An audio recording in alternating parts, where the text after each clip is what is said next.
প্রধানের নাম আবাসের তালিকায়, কাঁচা বাড়ি থাকা সত্ত্বেও তালিকায় নাম নেই গ্রামের একাধিক মানুষের। আবাসের তালিকা নিয়ে দুর্নীতির অভিযোগ বিজেপি। 118 নম্বর ওয়ার্ডের বুথ সভাপতি সামুমুল্লাহ, তার ভাইপোর নাম এসছে সাদওয়ালা পাকা বাড়ি, এবং মালিদা 118 নম্বর ওয়ার্ডের যে সুপারভাইজার পঞ্চায়েতের, তার নাম এসছে মাফিজুর মন্ডল, সাদওয়ালা পাকা বাড়ি। আপনারা গিয়ে দেখতে পারেন।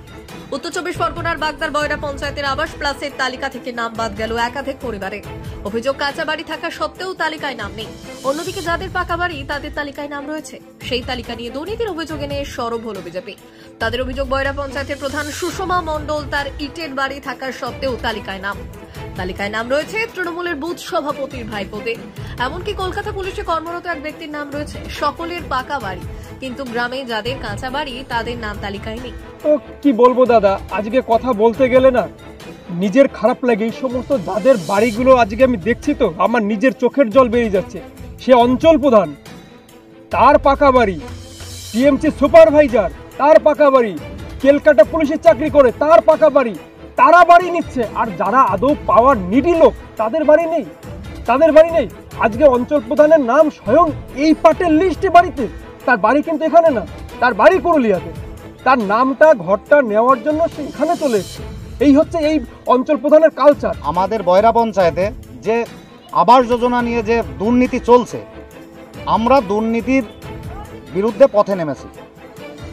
কারণ যারা ঘর পাওয়ার উপযুক্ত, ভাঙাচুরো বাড়ি, টিনের ঘেরা, মাটির বাড়ি, টালির বাড়ি, তাদের লিস্ট থেকে নাম কাটা গেছে বা লিস্টেতে নাম আসেনি। ঘরের জন্য আবেদন করেও আবাসের তালিকায় নাম আসেনি বয়রা পঞ্চায়েতের একাধিক মানুষের। তাদের অভিযোগ, ঘরের জন্য টাকা চেয়েছিল, দিতে পারেনি, তাই তালিকায় নাম আসেনি। তাদের আরো অভিযোগ, তৃণমূল ঘনিষ্ঠদের রয়েছে এই তালিকায় নাম। ভাঙাচোড়ো বাড়ি, যদি ঝড় বৃষ্টি আসে, বাচ্চা নিয়ে লোকের বাড়ি গিয়ে থাকতে হয়। হ্যাঁ, আমি ঘর পাওয়ার একটা উপযুক্ত লোক। হ্যাঁ, আবেদন করেছি, আমার নামে ঘর এসছে, কেটে দিয়ে। যাদের পাকা ঘর আছে তাদের নামে ঘর এসছে, কিন্তু আমার ঘর কেটে দিয়েছে, ঘর আসেনি। এই দেখুন আমাদের এই ঘর, আমরা এই ঘরে বসবাস করি, কিন্তু এই যে বয়ানটি লিখেছে যে ওদের পাকা ছাদের বাড়ি সাকসেস, মানে ঘর হয়ে গেছে, ওরা ঘর পায় কি করে, সেইভাবে কেটে দিয়েছে। নাম নেই কেন? নাম নেই, আমাদের টাকা পয়সা নেই, কিন্তু টাকা পয়সা দিতে পারিনি।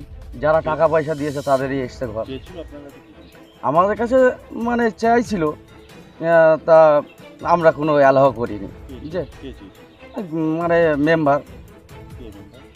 মেম্বার এখানে আমরা টিএমসি মেম্বার কথা বলিনি মেম্বারের সাথে, ঠিক আছে। অন্যদিকে আবাস তালিকার নাম নিয়ে প্রধান সুষমা মণ্ডল জানিয়েছেন, প্রধান হওয়ার আগেই ঘরের জন্য আবেদন করেছিলেন। প্রশাসনের পক্ষ থেকে সার্ভে করে গেছে।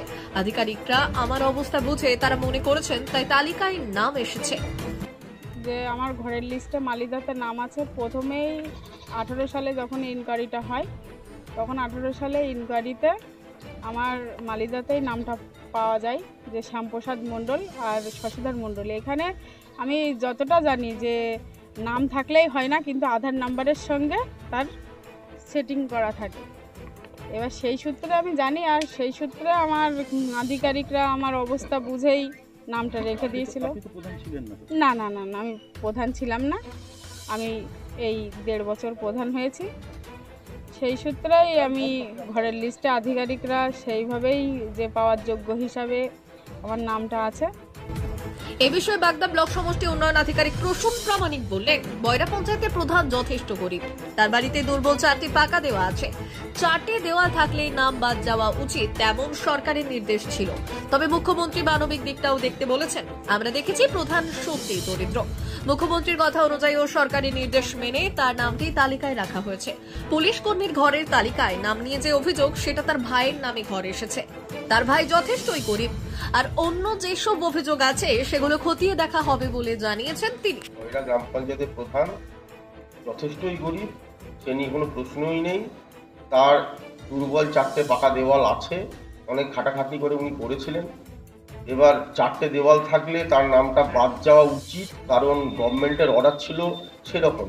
পরবর্তীতে আমাদের মাননীয় মুখ্যমন্ত্রী অনারেবল সিএম ম্যাডাম যখন মানবিকতার খাতিরের কথাও আমাদের বললেন, আমরা সেই মানবিকতার খাতিরের ব্যাপারটাকে মাথার মধ্যে ঢোকালাম এই কারণেই যে সত্যিই তো মানুষ অনেক খাটাখাটনি করে হয়তো তৈরি করতে পেরেছে, কিন্তু তারা হয়তো দিন আনে দিন খায়।